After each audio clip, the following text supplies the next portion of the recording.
I love you all. Thank you sir, thank you. ఇప్పుడు అదే మాట, అదే అంతే.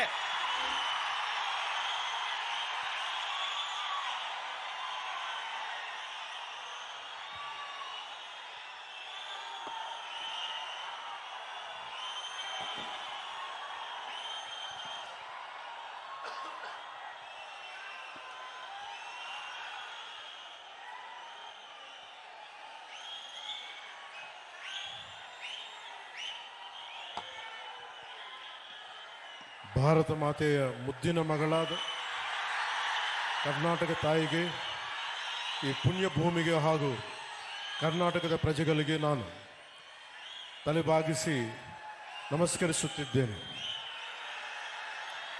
ಗೌರವಾನ್ವಿತ ಒರಿಸ್ಸಾದ ಮಾಜಿ ಮುಖ್ಯ ನ್ಯಾಯಮೂರ್ತಿಗಳು ಮತ್ತು ಭಾರತದ ಸುಪ್ರೀಂ ಕೋರ್ಟ್ನ ಮಾಜಿ ನ್ಯಾಯಮೂರ್ತಿಗಳು ಶ್ರೀ ಜಸ್ಟಿಸ್ ವಿ ಗೋಪಾಲ್ ಗೌಡ ಅವರು, ನಮಸ್ಕಾರ. ಗೌರವಾನ್ವಿತ ಕೇಂದ್ರ ರಾಜ್ಯ ಸಚಿವರು, ರೈಲ್ವೆ ಸಚಿವಾಲಯ ಮತ್ತು ಜಲಶಕ್ತಿ ಸಚಿವಾಲಯ ಹಾಗೂ ಸಂಸದರು, ತುಮಕೂರು ಲೋಕಸಭಾ ಕ್ಷೇತ್ರ ಶ್ರೀ ವಿ ಸೋಮಣ್ಣ ಅವರು, ಗೌರವಾನ್ವಿತ ಸಂಸದರು, ಕೋಲಾರ ಕ್ಷೇತ್ರ ಶ್ರೀ ಎಂ ಮಲ್ಲೇಶ್ ಬಾಬು ಅವರು, ಗೌರವಾನ್ವಿತ ಮಾಜಿ ಉಪಸಭಾಪತಿ ಕರ್ನಾಟಕ ವಿಧಾನಸಭೆ ಮತ್ತು ಮಾಜಿ ಶಾಸಕರು ಚಿಂತಾಮಣಿ ಕ್ಷೇತ್ರ ಶ್ರೀ ಎಂ ಕೃಷ್ಣಾರೆಡ್ಡಿ ಅವರು, ಅನಿತಾ ಚಾರಿಟಬಲ್ ಟ್ರಸ್ಟ್ ಅಧ್ಯಕ್ಷರು ಡಾಕ್ಟರ್ ಎನ್ ಯುಧಿಷ್ಠರ್ ಅವರು, ಲಿಯೋ ಕ್ಲಬ್ ಆಫ್ ಮಾರ್ಗ್ ಅಧ್ಯಕ್ಷರು ಶ್ರೀ ನವೀನ್ ಜಿ ಕೃಷ್ಣ ಅವರು ಮತ್ತು ವೇದಿಕೆ ಮೇಲೆ ಉಪಸ್ಥಿತರಿರುವ ಇತರ ಹಿರಿಯ ವಕೀಲರು, ಸಾಮಾಜಿಕ ಕಾರ್ಯಕರ್ತರು ಹಾಗೂ ಇತರ ಗಣ್ಯರಿಗೆ, ಮಾಧ್ಯಮ ಮಿತ್ರರಿಗೆ, ಚಿಂತಾಮಣಿಯಲ್ಲ ನನ್ನ ಸಹೋದರ ಸಹೋದರಿಯರಿಗೆ, ಸಾರ್ವಜನಿಕರಿಗೆ, ನೇರ ಪ್ರಸಾರವನ್ನು ವೀಕ್ಷಿಸುತ್ತಿರುವ ಜನರಿಗೆ ನನ್ನ ಹೃದಯಪೂರ್ವಕ నమస్కారాలు. ఇక్కడికి వచ్చిన మా అభిమానులకి, జన సైనికులకి, ఆడపడుచులకి నా హృదయపూర్వక నమస్కారం.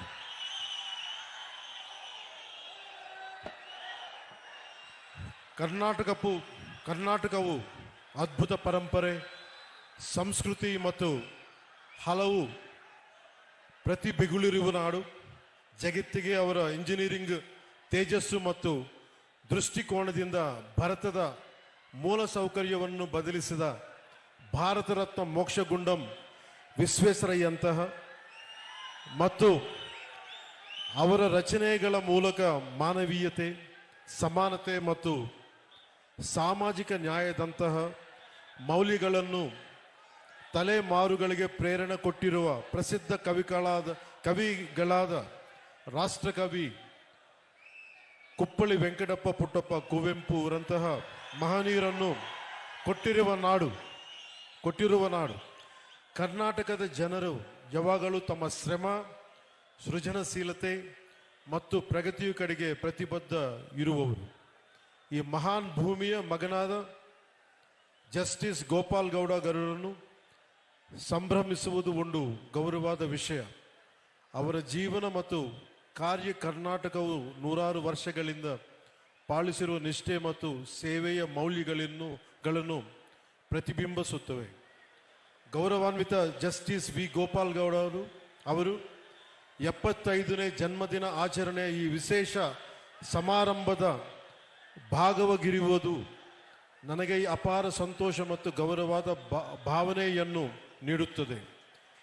ಅವರು ಭಾರತೀಯ ನ್ಯಾಯ ವ್ಯವಸ್ಥೆಯಲ್ಲಿ ಬಹು ಗೌರವನೀಯ ವ್ಯಕ್ತಿತ್ವಗಳಲ್ಲಿ ಒಬ್ಬರು. ಸತ್ಯ, ದಯ ಮತ್ತು ನ್ಯಾಯಕ್ಕೆ ಇರುವ ದೃಢ ನಿಷ್ಠೆಯಿಂದ ಪರಿಚಿತ. ಮನಸ್ಸಾಕ್ಷಿಗೆ ಅನುಸರಿಸಿ ನಡೆದರ ನ್ಯಾಯ ಹೇಗೆ ಜೀವನಗಳನ್ನು ಬದಲಬಲಿಸಬಹುದು ಎಂಬುದಕ್ಕೆ ಅವರು ನಿಜವಾದ ಉದಾಹರಣೆ.